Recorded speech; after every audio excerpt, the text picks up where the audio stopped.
Hi, in this short video, I will walk you through this funding round calculator.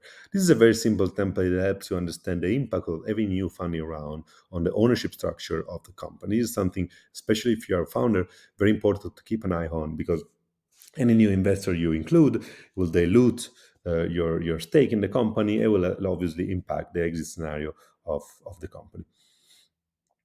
So let's go through the structure of the template. This template starts with a pre-funding cap table, so a list of all the shareholders with the respective number of share and percentage before any new investor step in.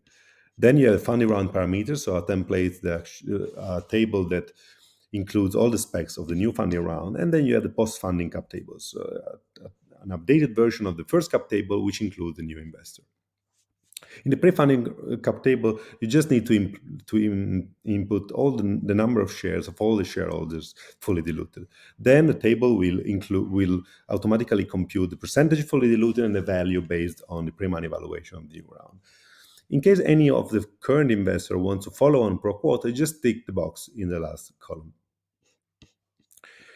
The funding round parameters, as said before, includes all the specs of the new round. In here, you need to input the total investment round, and if the amount put by investor one, investor two, and if you have more than one investor, you will have like a residual amount here. As said before, we tick the box corresponding to VC, meaning that they want to follow on. So 16% of the new funding, the new amount raised, will be put by current investor, roughly about 800K.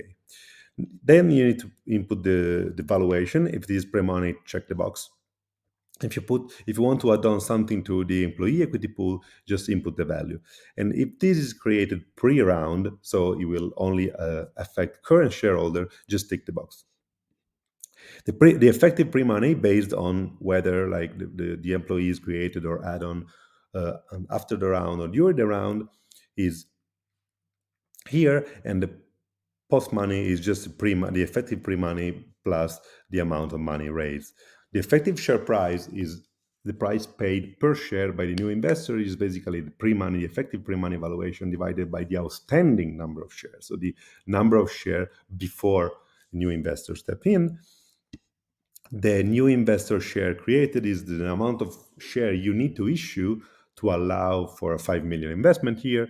And then the new employee option created is actually the same applied to the value of the employee equity pool. And the total founder dilution is a very important parameter because it gives you an immediate glimpse of how much you will dilute following the round.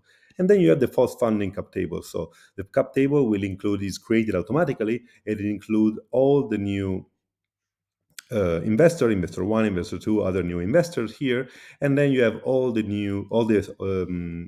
previous shareholders with a new percentage and the new value fully diluted. Enjoy.